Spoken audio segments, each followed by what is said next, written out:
بسم اللہ الرحمن الرحیم۔ السلام علیکم ورحمۃ اللہ وبرکاتہ۔ طالبات، آج کا ہمارا لیکچر نمبر 9 سورہ ممتحنہ کے رکوع نمبر 1 کی مشق سے متعلق ہے۔ پہلے معنی دیکھیں۔ تلقونا تم ڈالتے ہو، تسرونا تم چھپاتے ہو، ان یثقفوکم اگر وہ قابو پا جائیں، براؤ بیزار بے تعلق۔ سوالات دیکھیں۔ پہلا سوال ہے، قرآن حکیم کی آیات کی روشنی میں اہل ایمان کا اسلام دشمن کافروں کے ساتھ کیا رویہ ہونا چاہیے؟ اللہ تعالیٰ نے اسلام دشمن کافروں کو دوست اور رازدان بنانے سے منع فرمایا ہے، جیسا کہ ہم نے رکوع میں پڑھا کہ وہ مسلمانوں کو، پیغمبر کو ان کے گھروں سے نکالتے ہیں، مسلمانوں کو طرح طرح کی اذیت دیتے ہیں، مسلمانوں کو اور پیغمبر کو جلا وطن کرتے ہیں اور مارنے کے منصوبے بناتے ہیں۔ تو یہ سارا کچھ کیوں کرتے ہیں؟ کیونکہ مسلمان اللہ تعالیٰ پر ایمان لائے ہیں۔ اللہ تعالیٰ پر ایمان لانے کی وجہ سے مسلمانوں کو سزائیں دیتے ہیں اور انہیں جلا وطن کرتے ہیں، گھروں سے نکالتے ہیں۔ اس لیے اللہ تعالیٰ نے مسلمانوں سے فرمایا کہ وہ کافروں سے کسی قسم کی دوستی نہ لگائیں اور نہ ہی ان کی طرف دوستی کے پیغامات بھیجیں اور نہ ہی کفار کو اپنے رازوں سے آگاہ کرنے کی کوشش کریں اور نہ ہی انہیں اپنے راز بتائیں۔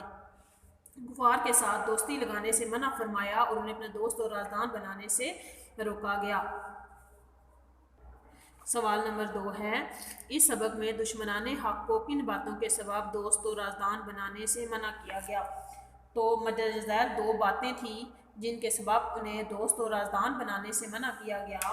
پہلی بات یہ تھی کہ تم ان کی طرف دوستی کے ہاتھ بڑھاتے ہو، حالانکہ جو حق تمہارے پاس آیا وہ اس کو ماننے سے انکار کر چکے ہیں، یعنی وہ قرآن پاک کو ماننے سے انکار کر چکے ہیں۔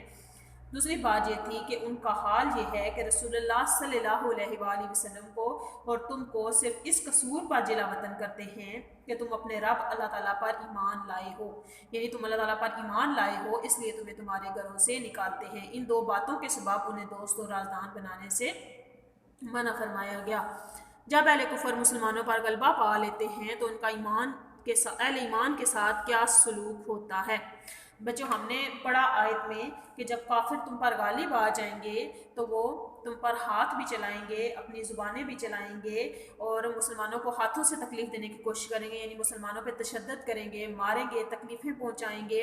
اس کے علاوہ مسلمانوں کو طرح طرح کی اذیتیں دیں گے اور زبان سے گالی گلوچ کریں گے، اسلام کے خلاف، اہل ایمان کے خلاف سازشیں کریں گے اور مسلمانوں کو تانے دیں گے، تو زبانوں سے بھی تکلیفیں پہنچائیں گے۔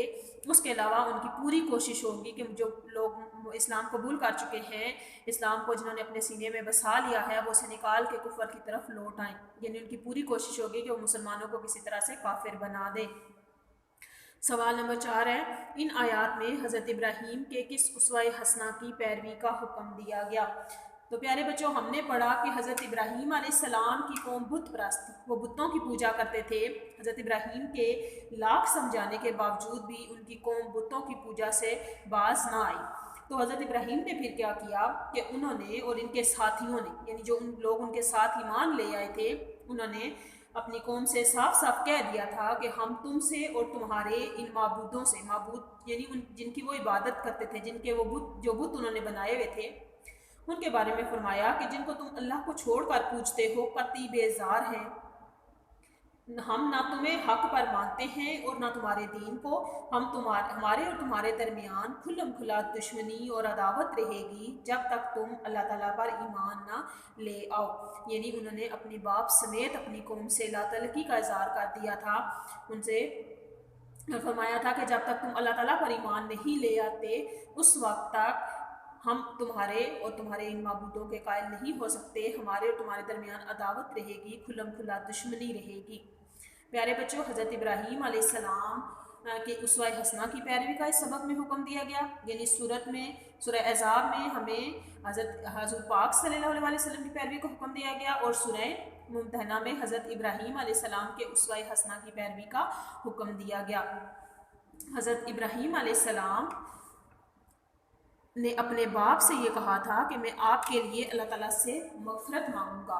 ان کے باپ بھی بتوں کی پوجا کرتے تھے، فرمایا کہ میں آپ کے لیے اللہ تعالیٰ سے بخشش مانگوں گا، مغفرت مانگوں گا، لیکن اللہ کے سامنے کسی چیز کا آپ کے لیے کوئی اختیار نہیں رکھتا۔ پھر حضرت ابراہیم علیہ السلام نے یہ دعا بھی کی تھی کہ اللہ ہمیں کافروں کے ہاتھ سے عذاب نہ دلانا، ہمیں بخش دینا، ہم پہ رحم کرنا، بے شک تو غالب حکمت والا ہے، بخشنے والا مہربان ہے۔ پیارے بچوں، آج کا ہمارا لیکچر یہاں پہ ختم ہوتا ہے۔ ہم نے سورہ ممتحنہ کا پہلا رکوع پڑھا، پہلے رکوع میں 13 آیات شامل ہیں، ہم نے اس کا تعارف پڑھا۔ میں امید کرتی ہوں کہ آپ کو سورت کی اچھے طریقے سے سمجھ آئے گی۔ نیکسٹ لیکچر میں ملتے ہیں انشاءاللہ تعالیٰ، تب تک کے لیے اللہ حافظ۔